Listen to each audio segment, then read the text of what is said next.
Hello everyone, यह परीक्षा अध्ययन 2026 है। कक्षा 10वीं है। हिंदी है।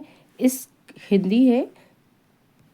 हिंदी में ये जो सेट दिए हुए हैं आदर्श प्रश्न पत्र, जो सेट 1 है, इस आदर्श प्रश्न पत्र के जो भी क्वेश्चन जो टफ लग रहे हैं, जो बच्चों को समझ में नहीं आ रहे हैं, वो मैं आपको समझा रही हूँ। ठीक है। आप इसके पहले कि मैं क्वेश्चन स्टार्ट करूँ समझाना, आप मेरे चैनल को सब्सक्राइब कीजिए। चैनल का मेरा नाम है लर्न विद अनुपमा ताम्रिका। ये आपके पास पहले आते हैं, आपके पास सही विकल्प चुनकर लिखिए। ठीक, ये आपके पास पूरे हैं 5 6 हैं। तो एक से जैसे एक है काशी किसकी किसकी पाठशाला है, संस्कृति की। एक से अधिक अर्थ देने वाले, एक से अधिक अर्थ मतलब बहुत सारे अर्थ, तो अनेकार्थी शब्द। मैं क्यों लिखता हूँ, कमलेश्वर जी ने लिखा हुआ है। और तुलसीदास की रचना रामचरितमानस। दंतवृत्त मुस्कान का मतलब है नागार्जुन। तो ये है आपके पास, इसमें आपके ये खालिस्तान आते हैं।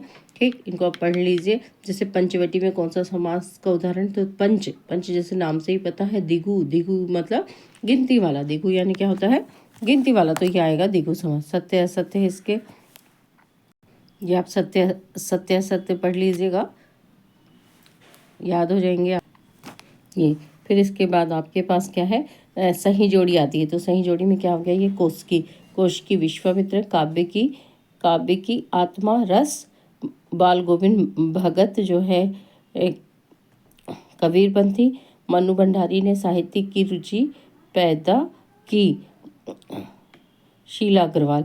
फिर माता पिता है द्वंद्व समास क्यों बोल रहा है, माता पिता।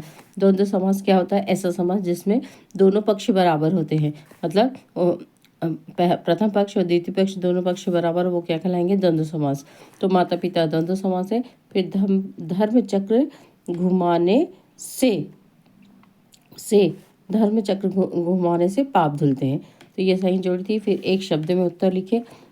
शिव का धनुष किसने तोड़ा, ये आप सभी को पता है, राम ने। किस छंद में 24 मात्रा होती है, जो है दोहा। दोहा में कितनी मात्रा होती है, 24।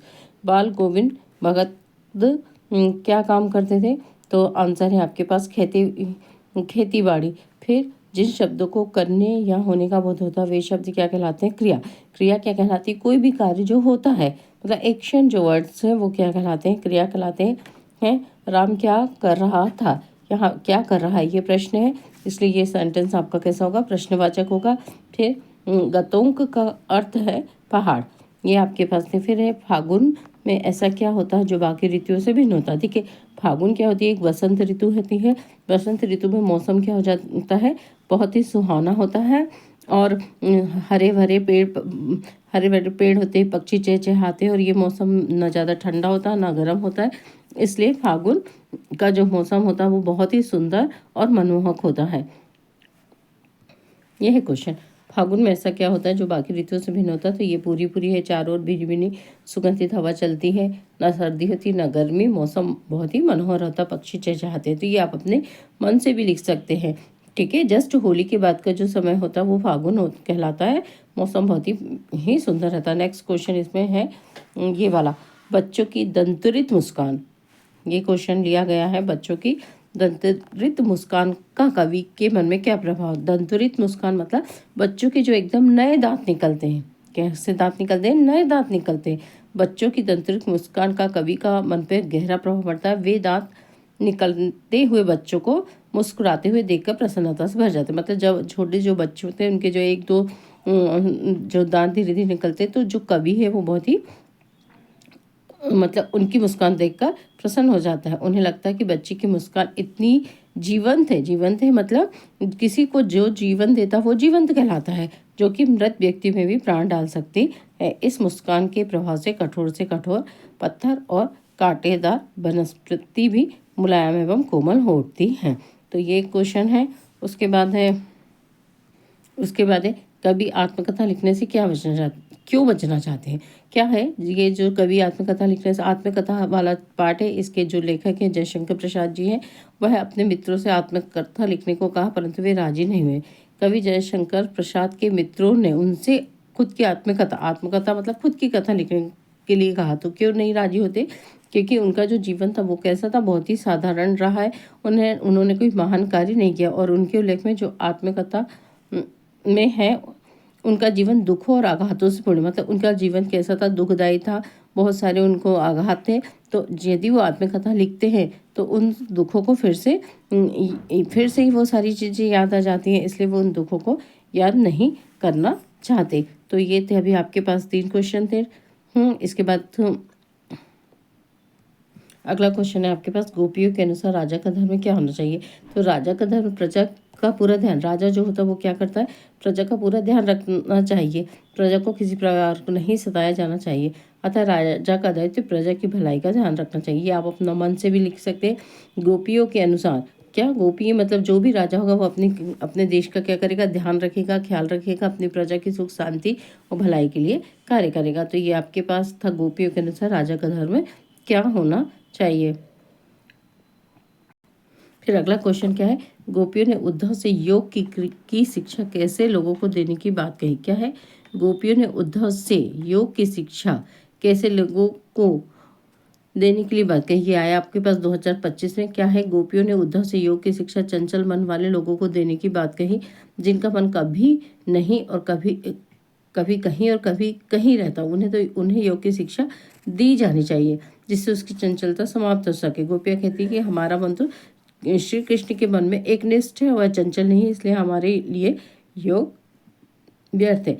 क्या है, कहने का तात्पर्य ये है कि जो गोपियाँ हैं, ठीक है, गोपी ने उद्धव से योग की शिक्षा कैसे लोग को दे, जिसका मन विचलित होता है, जिसका मन इधर उधर भटकता है, उन्हें योग की शिक्षा दे। परंतु जो गोपियां हैं उनका मन सिर्फ श्री कृष्ण पे ही रहता है, एकनिष्ठ है। एकनिष्ठ मतलब एकाग्र है, वो कृष्ण के अलावा वो किसी और को नहीं सोच सकती।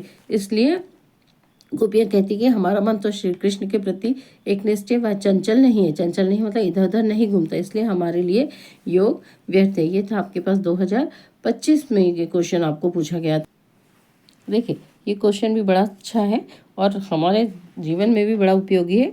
उद्धव के व्यवहार की तुलना किन किन से की गई।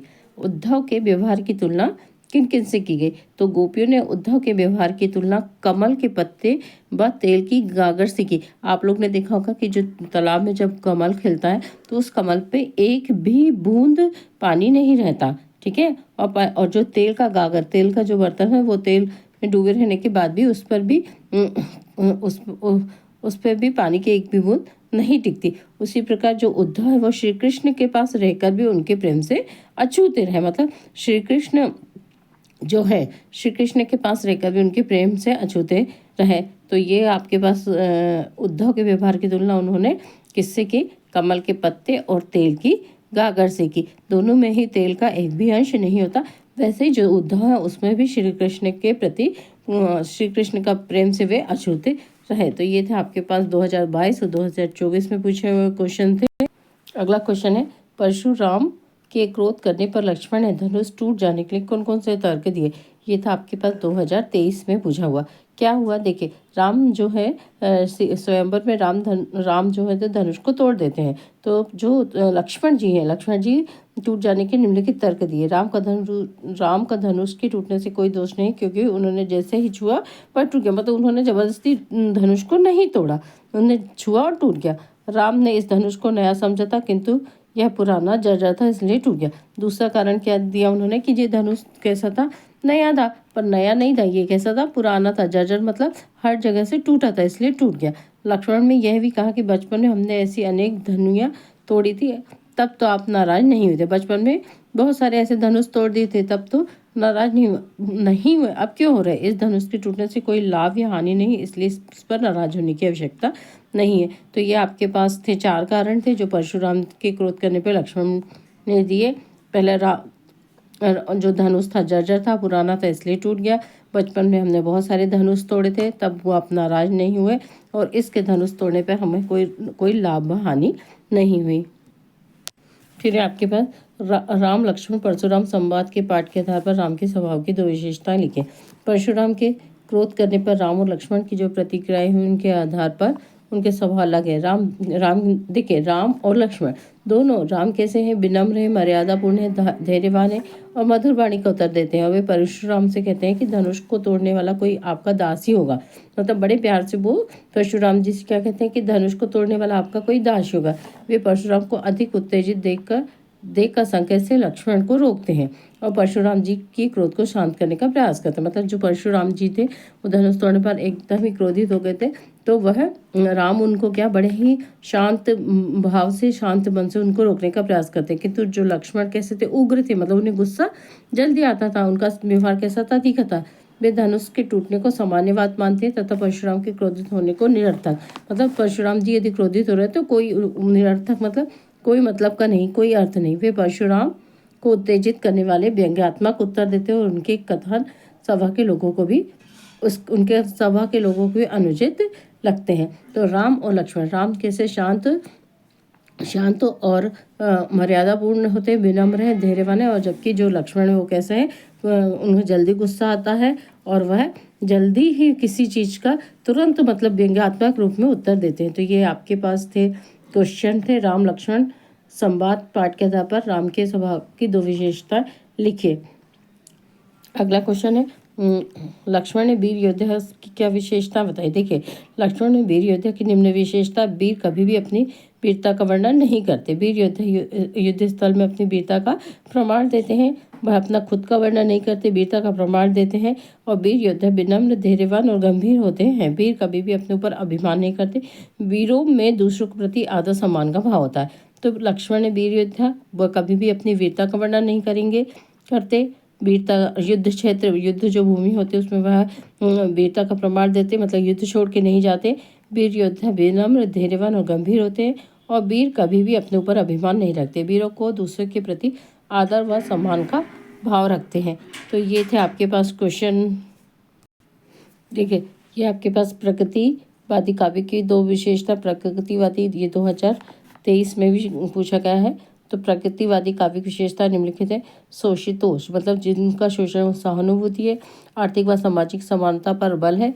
नारी शोषण के प्रति मुक्ति की आवाज़। ईश्वर की अनास्था। सामाजिक यथार्थ का चित्रण है। और प्रतीकों का प्रयोग और भाग्यवाद की अपेक्षा। तो ये 2023 में पूछा गया था। नेक्स्ट क्वेश्चन आपके पास है ये: वर्तमान में हिंदी काव्य की ये 2 विशेषता लिखें।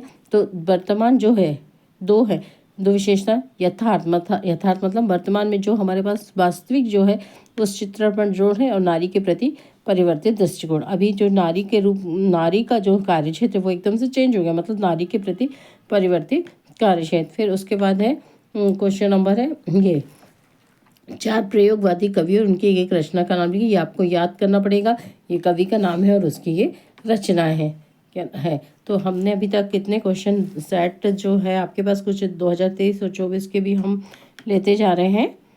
ये भी क्वेश्चन अच्छा। कवि नागार्जुन की 2 रचनाओं के नाम: सतरंगे पंखों वाली और प्यासी पथराई आँख। बाकी के क्वेश्चन ये हैं। तो ये आपके पास था वीडियो नंबर 1 था। और बाकी जो क्वेश्चन है आपको बाकी ये जो सेट 1 के जो क्वेश्चन है आप वीडियो नंबर 2 पे, ये है आपके पास बाकी के क्वेश्चन है। ये वीडियो नंबर 2 जो आएगा वो सारा जो एक्सप्लेनेशन होगा वो आपको मिलेगा। इसलिए मेरे चैनल को सब्सक्राइब कीजिए। बाय।